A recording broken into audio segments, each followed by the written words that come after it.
Magandang araw mga katagumpay. Ako po si Abby Trinidad at ito ang Pamilyang Tagumpay, kung saan tampok ang mga kwento ng pamilyang Pilipino na nagpapatuloy sa gitna ng hamon sa tulong ng Diyos. Kaya ngayong araw, makikilala natin ang isang ina na hindi lang matatag, kundi may pusong palaban para sa kanyang anak.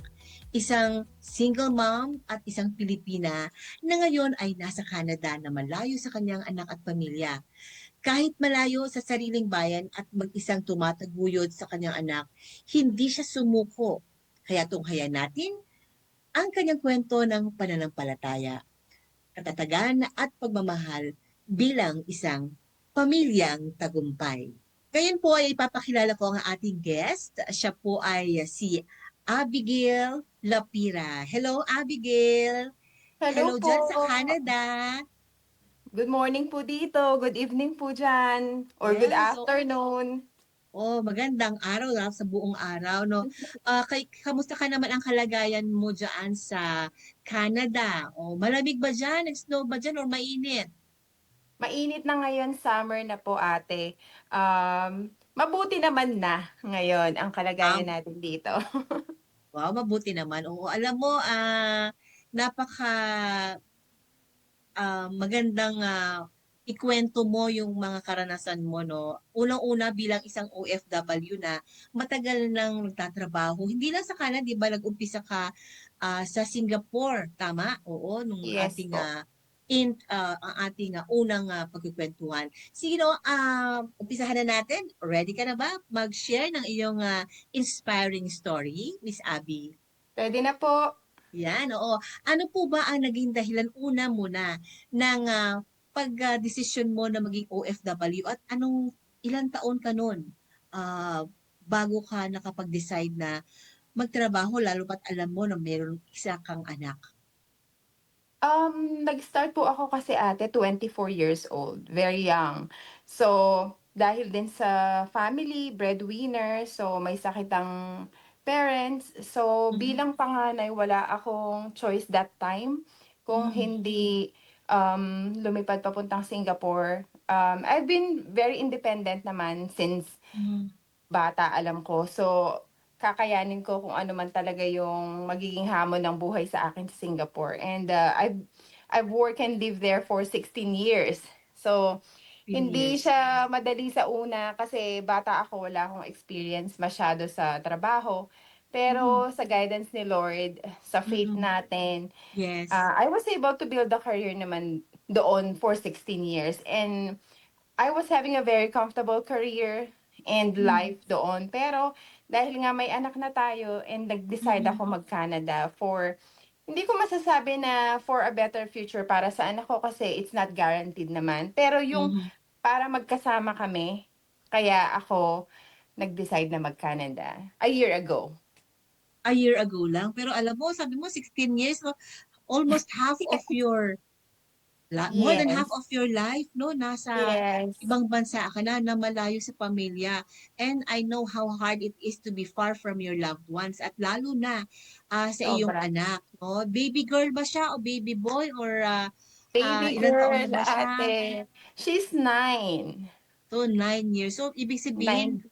9 years na malayo siya sa'yo na or nakikita kayo every year or paano ang inyong communication at pagbabanding kapag kayo ay nakikita? Nung nasa Singapore ako ate, madali umuwi. So parang almost every 2 months, nasa Pinas ako or siya yung nasa Singapore. So, dun sa early stage niya na nung 5 months pa lang siya, nag-travel na siya sa Singapore. Kasi Mhm. ang aking pananaw sa buhay is maibabalik ko yung pera pero yung time na makasama ko siya during the stage ng 5 months, 7 months to 1 year hanggang 9 years old. So talagang um, opo, proud ako sabihin na napalaki ko siya parang kalahati noon. Wow, So, nice. kasi Oo. sa akin is, yung time is very important. Siguro dun sa iba na sinacrifice, I salute yung mga parents na OFW na 5 years hindi nakita yung anak, 2 years straight, 3 years, na Mm. sacrifice nila yon. I really admire them. Pero Mhm. sa part ko hindi ako gano'n ka-strong para hindi ko siya makita in like 3 months, 4 months. So yung setup namin is either ako uuwi or siya yung magsi-Singapore. So para din kaming hindi LDR. So Yeah. kaya, medyo madali siya sa part na yun. So itong pagka-Canada ko, yun yung pinakamahirap kasi 1 year na hindi ko siya nakikita. Though everyday nag-uusap kami, constant video calls, mga chat, ganyan. Kapag hindi pareho yung oras, medyo mas mahirap na din. Kasi yung pagtawag ko, hindi tulad sa Singapore, same timing sa Philippines. Mm, So mm. medyo challenging dito, pag-uwi ko ng mga madaling araw na, so yun yung gising kayo diyan, 'di ba? So, Yeah, oo. puyat Yun yun sa mm, yun yung yes. challenge.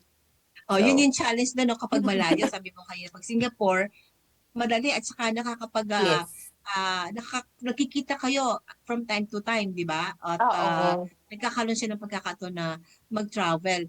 O, siyempre 'no, tatanungin natin kung sino ba naiiwan dun sa iyong anak, at bigyan naman natin ng parangal dahil, hindi madali din ang mag-alaga ng isang bata, 'di ba? Yes po, si mama at saka si sister. So So talagang parang sila na yung tumayong magulang sa kanya. at kaya napakahalaga ng ating pamilya. Kaya nga itong programang ito ay tayo ay nag encourage at kung paano ba maging close ang pamilya, kung paano nagtutulungan. Yes Kasi po, hindi mo naman magagawa na magtrabaho abroad kung wala naman tayong magulang o mga kapatid na siyang gagabay sa ating mga anak. Oo. So, yes we po. salute yang ang ating mga grandma and grandpapa, no? Thank you po. Yes, at mga siblings, no? Hello at salamat sa ating mga kapatid. Yan. Oo, balik po muna natin ulit mag-ano po tayo, balik tanaw po tayo no. Unang-una mo pala para sa mga nagbabalak na iwanan muna ang pamilya para makapagtrabaho at makapagsuporta sa kanyang pamilya.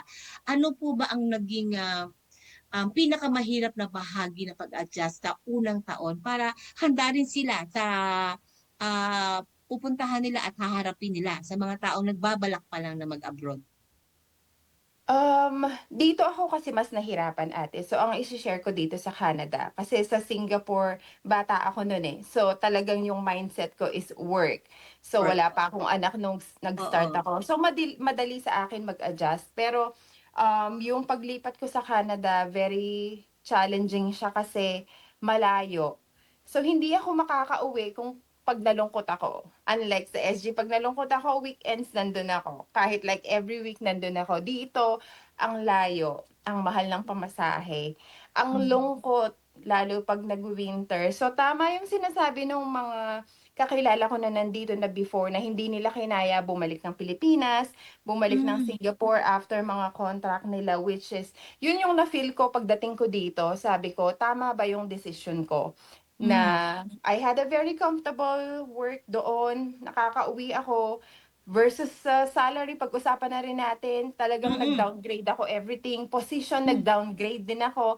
So mm, talagang medyo mahirap mag-adjust, tapos ibang bansa, mag-isa ka, wala akong kasama, wala akong kamag-anak na malapit. So ang kinapitan ko lang is yung faith ko talaga kay God. Um mm, Even si mama pinapauwi na ako kasi nga everyday umiiyak ka na, parang ang hirap ng trabaho, nanibago ako sa environment, nagkasakit ako. Siguro gawa ng sobrang lungkot, sobrang mhm, medyo na-depress ng konti. So kung hindi ka strong enough, mhm, na na labanan yung hirap na pagdadaanan mo dito, um, medyo mag-decide ka kung talagang gaano ka ang kaya mong gawin para sa family mo. Pero ang lagi ko nalang iniisip, hindi ako dadalhin ni God dito kung alam niyang hindi ko kakayanin. So madami din akong iniyak on my first weeks and months na parang susuko na ako. Sabi ko may naitabi pa akong pamasahe pauwi na lang, pabalik ng Pilipinas. mm, So, mm, pero ang naisip ko, sabi ko, bakit ako magda-doubt sa sarili ko, kung alam ni God na kakayanin ko lahat ng 'to. And after, few months, after a year, eto mhm, na parang nandito na yung pinagpe-pray ko. Um, Na-settle na stable na, and naka-process na yung papers ni baby and ni Oo. mama papunta dito. So kung Wow! sinukuan ko siya, Mm, sabi ko I started ulit, pero nilaban ko, pinag-pray ko everyday na mm, sabi ko, "Lord, kahit nagdalawang isip ako ng una na para sa akin ba 'to? Tama ba yung nag-decide ako nagpunta dito?" Yung may mga kaibigan din ako nagsasabi na, "Bakit ka pa umalis dun? Bumalik ka na lang." Sabi ko, pinag-pray ko yung Canada kay Lord ng matagal na panahon. So mm, kung hindi siya para sa akin, hindi ako niya dadalhin dito. mhm. And, kung hindi ako magiging successful dito, um, alam kong hindi ako dadalhin ni Lord dito. So yun lang kinapitan ko, Yes, prayers everyday. So kahit yes. nagche-church ako, ate, 2 hours ang biyahe ko one way, 4 hours balikan, to go to church. So Mm, talagang tinatiyaga ko, gano'n siya kalayo, walang malapit dito na church.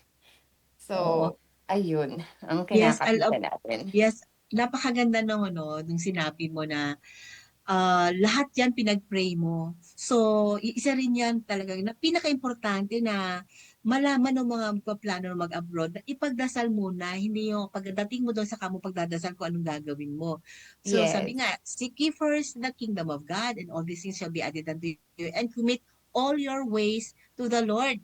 Kaya yes, ngayon, 'di ba, napakagandang kuwento mo na pina-process mo na din yung ng papers ng iyong yes, iyong mommy na makakapunta yes, sa Canada. It's yes so po. nice to hear that. I hope na mas marami pang mga kwento ang maririnig po natin ano, from you, Miss Abby Lapira.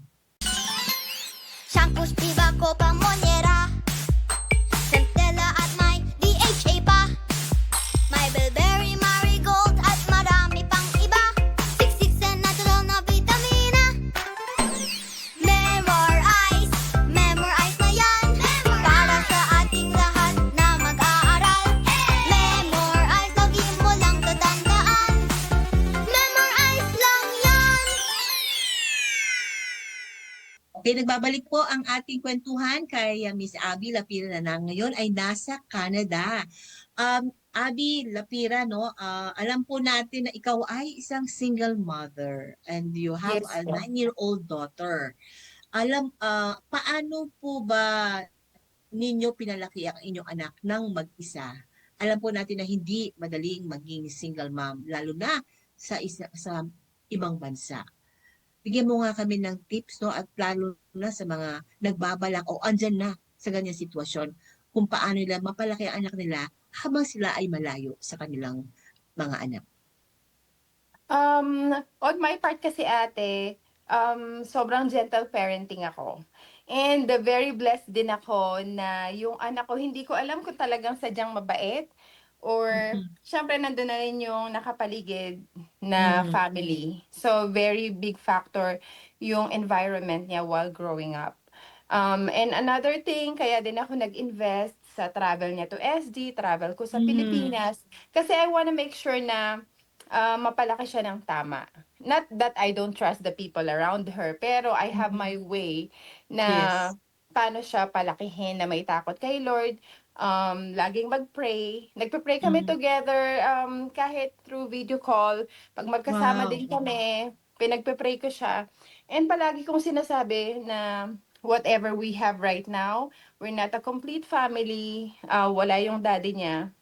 Mm, Pero very blessed kami in so many ways, na nakakapag-travel siya, na ibibigay ko yung gusto niya, and, very comfortable naman kami. So yun, um, pinasok ko sa mindset niya na lagi tayong thankful kay Lord.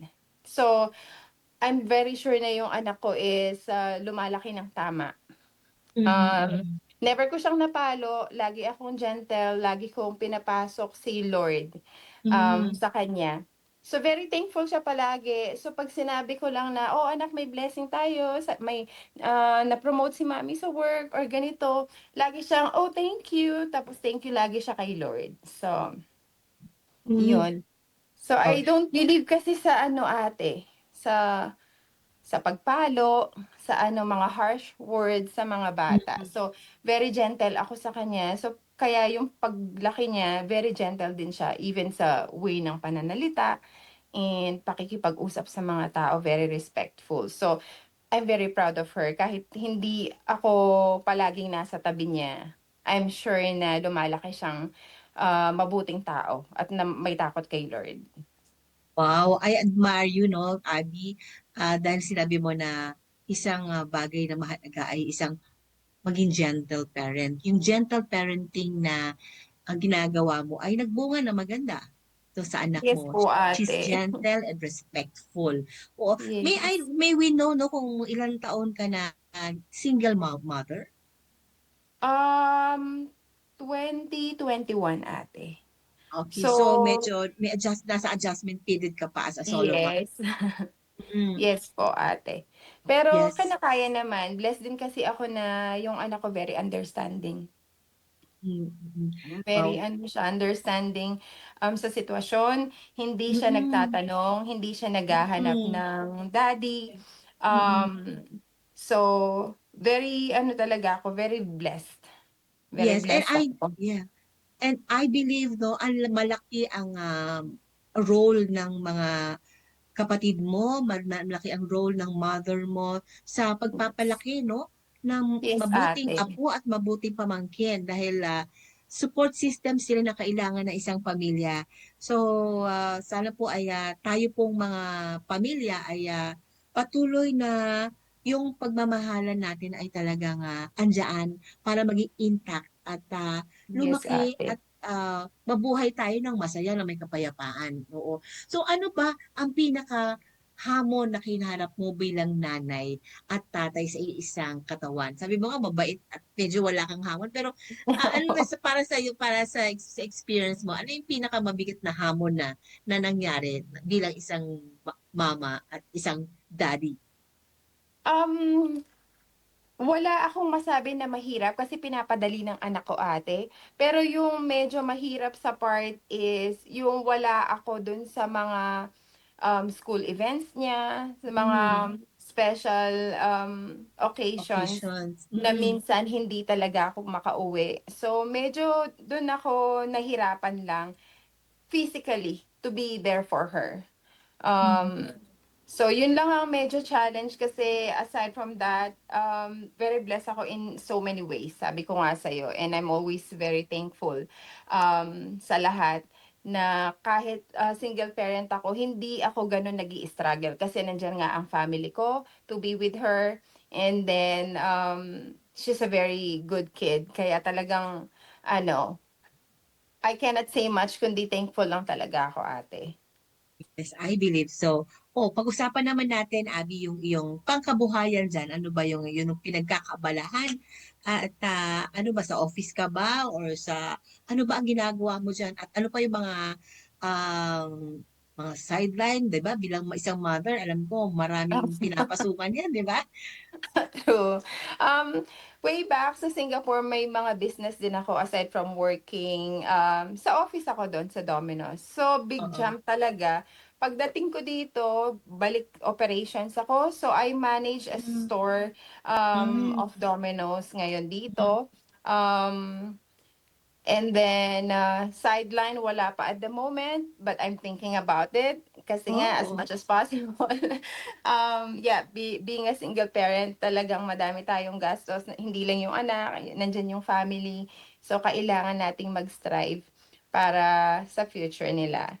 So, yun lang. I work in Domino's at the moment. Isang work lang siya, isang job, kasi very Mm, demanding siya at the moment. Pero once mm. settle down na, saka tayo mag-isip ng ibang pangkabuhayan natin.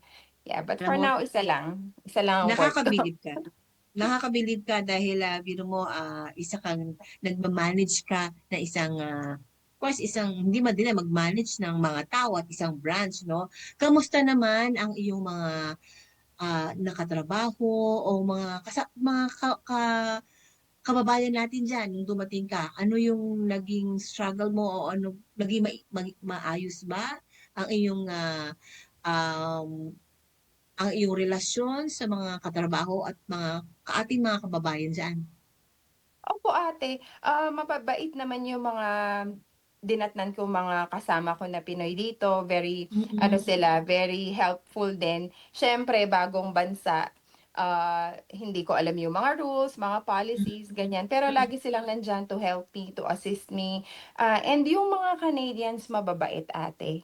So, very respectful din sila. So hindi ako nahirapan mag-adjust kasi napakababait.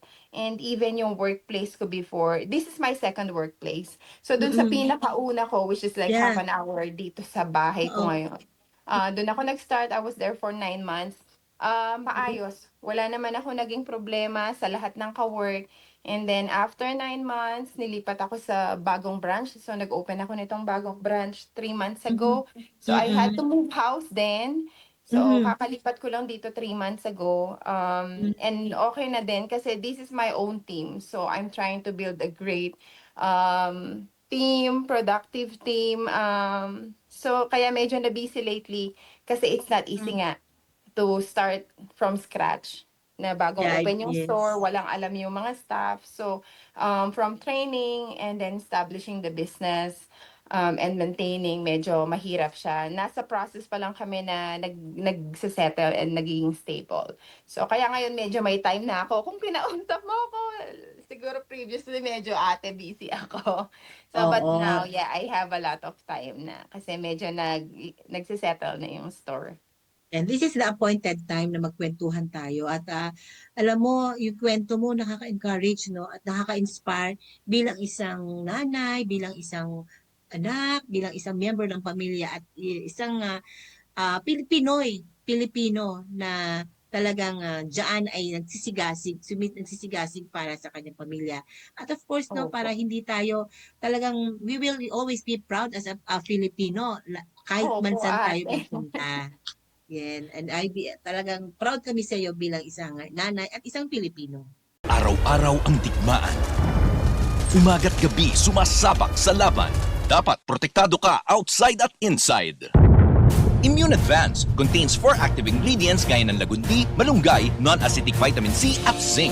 Tulong pampatibay resistensya para tulong proteksyon. Isama pa ang proper diet at exercise. Para katawan ay handa, Immune Advance helps support a healthy immune system. Immune Advance ang sandata. No approved therapeutic claims. Ang Immune Advance ay hindi gamot at hindi dapat gamiting panggamot sa anumang uri ng sakit. Available in Shopee, Lazada, and other leading drugstores.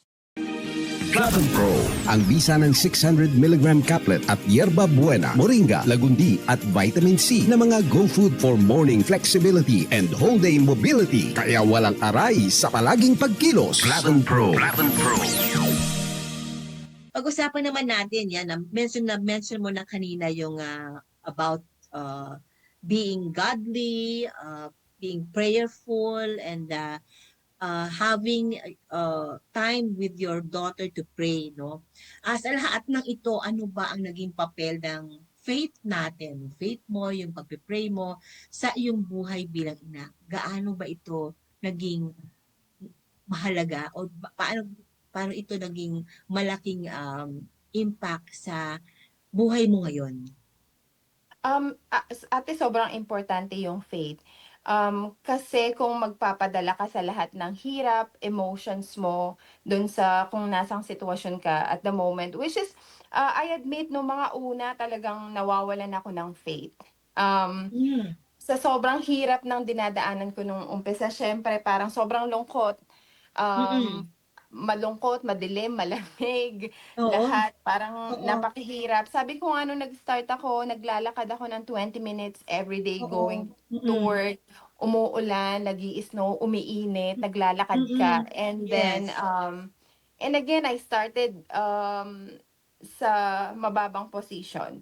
So talagang Mm. medyo yung masakit sa kalooban mo, yung pride mo, and then you're walking sa ulan ng Yeah. 20 minutes.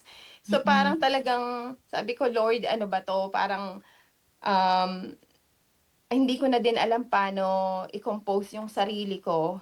So kung yung mga nakakaranas ng ganito is hindi matatag ang faith kay God, nag-give up na Mm. lang sila and sinisi na lang nila si God bakit sila nasa ganong sitwasyon. So for a Mm. while, I was questioning na parang pinag-pray ko 'to pero bakit mo ko pinapahirapan pa? Something Oo. ganon. Oo. Which is talagang hiningi ko yun ng sorry kay Lord. Mm. Kasi yun nga, mag-pray ka and do something about it. Hindi lang naman siya Yes. prayers. So Mm. mag-pray ka and then trabahuhin mo din. So hindi natin siya pwedeng iasa kay Lord. Parang guidance lang ang hingin natin sa kanya na parang Lord, give me more strength. Ganon. So Mm. everyday pinagpe-pray ko na lang na sige, nung una talaga ate parang kino-question ko si God. Sabi ko, anong meron para sa akin dito? Parang napakahirap. Ano pa ba? Sabi ko, mali ba? Ba't mo ako dinala dito? Talagang nako-question ko ate. Ganun ako nahirapan ng una. Nako-question ko siya Mm. na, Mm. na parang sinusukuan ko na. Kaya sabi ni mama, mag-church ka kasi. Sabi niya, Hmm. kasi nung una, wala pa akong sasakyan ate. And 2 Mm. hours, hindi ko alam paano pupunta sa church. So sabi ni mama, umuwi ka na kung hindi ka nakakapag-church at naapektuhan ang faith mo. So dun Mhm. ako parang nag-stop. Again, syempre nandiyan ang parents natin to remind us kapag medyo Yes. nalalayo tayo sa landas. Mm. Ang ginawa ko, nag-pray ako, tinrabaho ko, kinalimutan ko kung ano yung hirap na nararanasan ko, Mhm. Mm. nagpakatatag ako. And Mm. pinanghawakan ko lang si God. So Yes. humawak lang ako kay God. And before I know it, binigay niya na sa akin yung another success. So, Wow. Oo. ayun. I'm very So, happy and very thankful kay Lord. At ang dami hindi na niya naman ako namin binitawan. yes. So, At ayun. ang dami namin take away sa sinabi mo, no? Na-test yung humility mo or na-stretch yung humility mo and then yung pagiging mag-isa, yung pagiging lonely mo diyan, napaglabanan mo dahil sabi mo nga, i-focus mo ang sarili mo kay Lord at tawag tayo hindi i-focus sa mga distractions natin. Kasi loneliness yan, no? Yung mga distractions yan at Yes, yung self-pity, no? Kung sinabi mo nga yes, na ate. yung iba yung iyong position, no? Bumaba yung position Yes, mo o imbes na tumaas. Pero alam mo, I saw na testing lang yon at now, yes, ngayon ate. ay na-promote ka ni Lord, no? Yes, Na-promote ate. ka niya, malaking bagay yung faith mo, na malaking bagay na siya yung inuna mo siya at sumunod ka sa kung anong tama and Opo, promotion ate. will come. Yun nga, ate. So, yeah. So, wag susuko sa laban ng buhay and wag bibigay sa mga temptations. So, kasi syempre may mga ibang kaibigan ka dito na pag nalulungkot ka, halika dito sa bahay, Mm. uminom tayo, ganyan, ganito, ganyan. Pero it's a no. Dun ka lang mag-focus dun Mm. sa kay Lord. And Yes. yeah. Mm. Kasi yan yung tama yung sinabi mo na yan kasi yung pagkakataon ng enemy to snatch you. Lalo na So, kapag isa ka, pag lonely ka. yes. So, alam mo rin, no? So, ikaw bilang isang OFW na nalulungkot, no? Alamin mo kung ano yung hihindian mo at oo-uhan mo. Yes, ate, that's very important. And yung mga sinasamahan mo din, kailangan pipiliin mo. So, Yan. hindi So, porke wow. parang malungkot ka, ay nakita ko yung group of mga Filipino. I don't have anything against dun sa way ng pagko-cope nila dito. But I have my way of coping Mm. also. So, yun na lang Yes. siguro. Wow, I salute you as a mother and as a daughter to your mom and also siyempre ate ng mga kapatid mo. So sa dami ng mga sinabi mo, ito na yung finale. Ano ba ang mensahe mo para sa mga nanay na nag-iisa pero patuloy na lumalaban sa pamilya? Ano po ba ang iyong mensahe sa kanila na nakikinig sa ngayong oras na ito?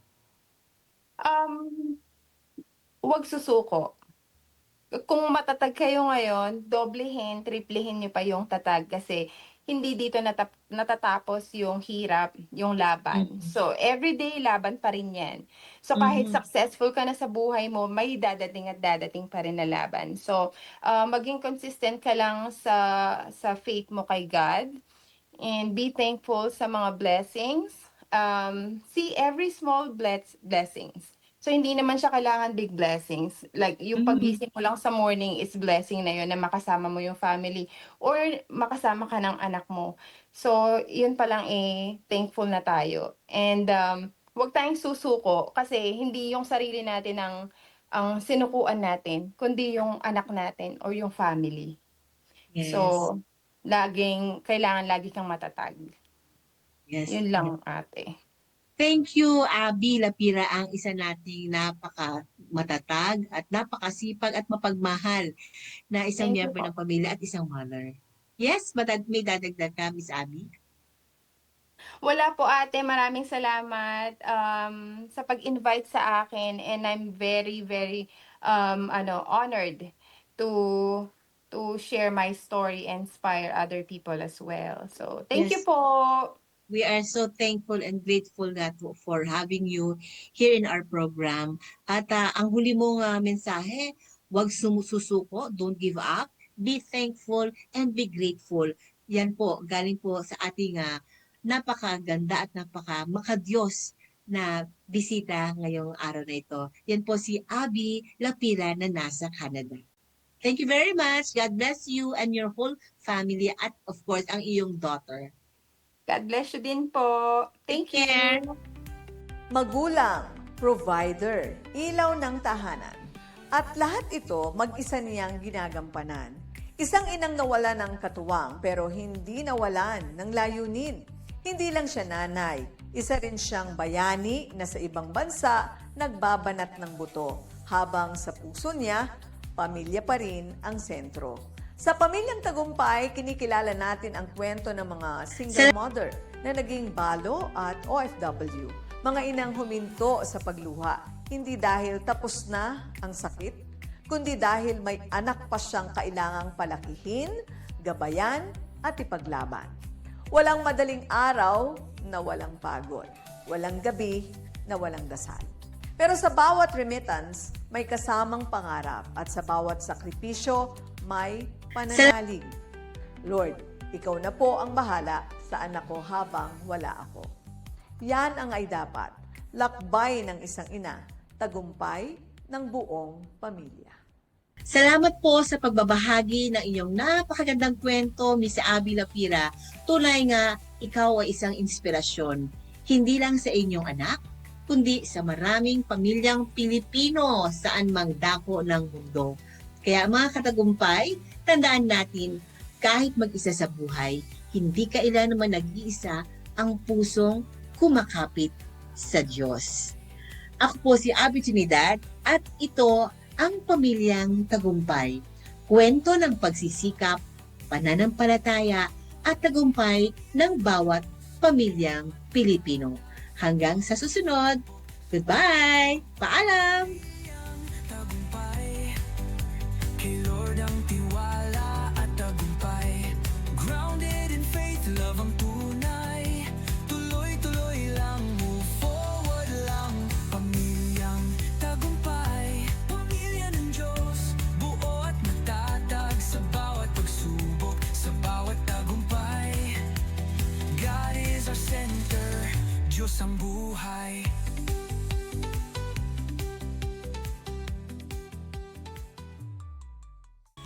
Hi everyone! Ako po si Doc Engineer Arnold Divina. At ako naman po si Aida Gonzalez and we are your hosts here on Tagumpay It's All Good. Dito sa channel ito, we bring you real stories, inspiring journeys, and good vibes na siguradong magpapalakas ng inyong umaga. Kaya naman, don't miss out. Follow and like us on Facebook. And don't forget to subscribe to our YouTube channel. Just search Tagumpay It's All Good. At syempre, share nyo na rin sa inyong pamilya, barkada at kapitbahay. Let's spread good news, good vibes, and God's goodness. Dahil sa Tagumpay, it's all good!